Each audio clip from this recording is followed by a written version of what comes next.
My name is Catherine Peterson, and I'm a senior here. In the 3rd grade, whenever my teacher would call on me, I would say the answer so quietly that my voice couldn't be heard. My teacher would make me repeat myself, which made me hate speaking in front of the class even more. When I came to Mitty, I left behind my small 8th grade class of 15 kids and joined this class of 400. Now, using my voice to express my beliefs or to participate in class come without hesitation, except maybe in my AP Spanish class.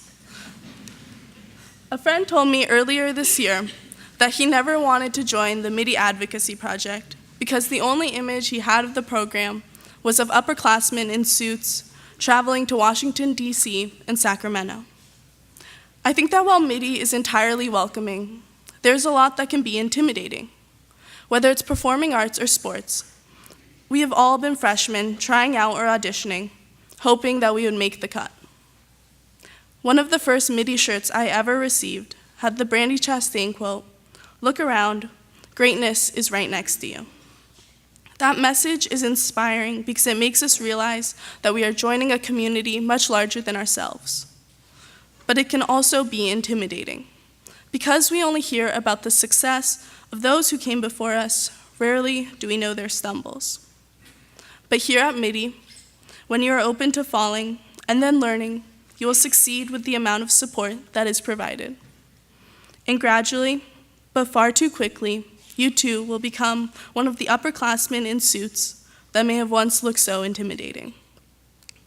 So back to the Mitty Advocacy Project.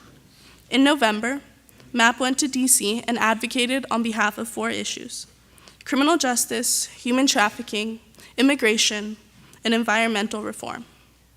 Advocacy is speaking out for those whose voice is not always heard and asking our representatives for their support on behalf of issues that build the common good.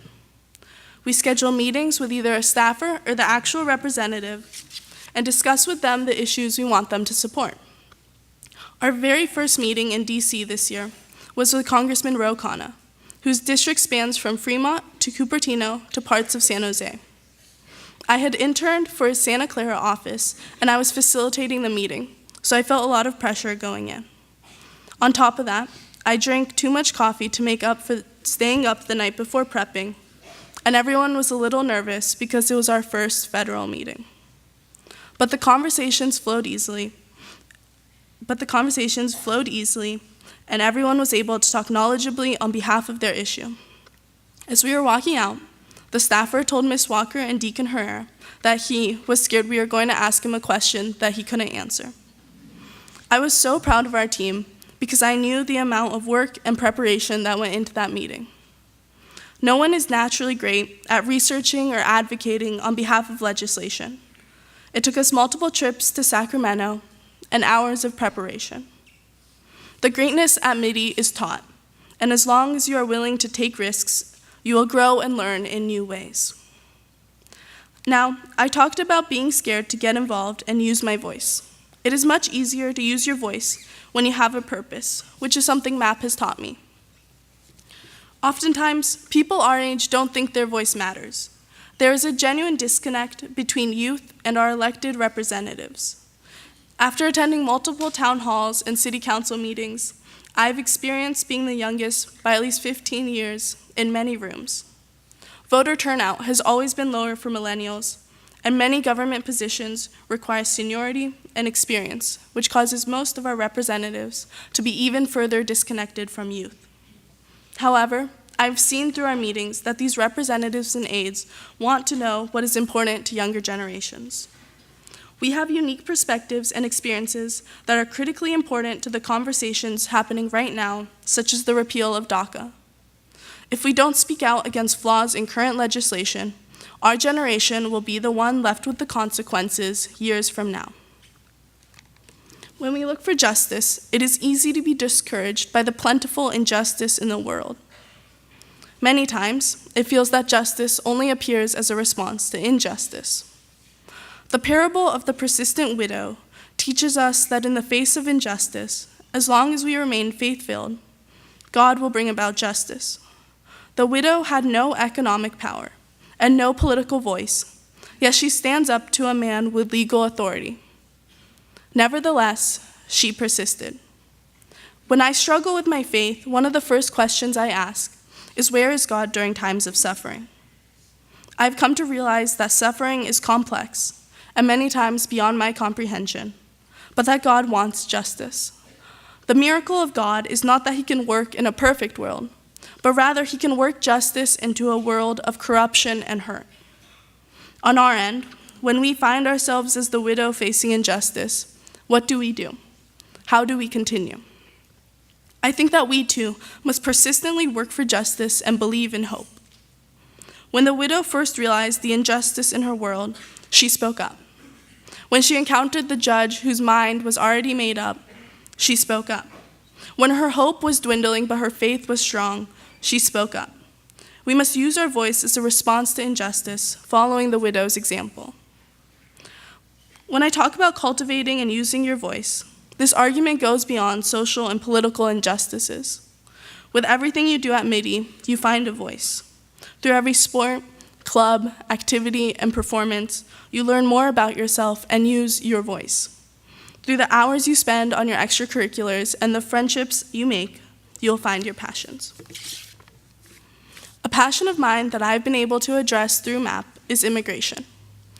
In December, Congress was unable to pass a Clean Dream Act to make up for the repeal of DACA, which protected minors who were brought into the country illegally. This puts millions of young immigrants at risk of being sent to countries where they have never lived. Last month, LASU and Life Corps held the celebration of Las Posadas, which recognized the struggle that Mary and Joseph undertook in finding an inn. But then, we connected the story to our current broken immigration system, a system filled with a lack of empathy and recognition of human dignity. Standing united, singing, our collection of voices demonstrated an integration of divine figures and those who our current system puts on the margins of society. A few weeks prior, at the start of Advent, right here in this gym, Mr. Matroni asked us to raise our hands to show how many of us are immigrants and children of immigrants. And as we saw, the number of hands was overwhelming. Negative rhetoric around immigration is reduced when we see that so many of our friends, teammates, peers, and mentors are immigrants or children of immigrants. Along the same lines last year, through MAP's This Is America project, we asked students to bring in pictures of the family members that first came to America to create this. These pictures were another way to express our voice, and with these we were able to send a message. Jesus challenges us to change larger institutions and laws, but his life was also full of individual acts of mercy and kindness. Using your voice doesn't always mean lobbying in Sacramento and DC, which is why this semester we are rolling out MapX, which focuses on smaller action items that immediately address social justice issues. For example, with the repeal of net neutrality, MapX is a platform that can organize a campaign to raise awareness on campus and contact our representatives. In following the widow's steps, I hope you remember no matter what you lose or gain in this world, you will always have your voice.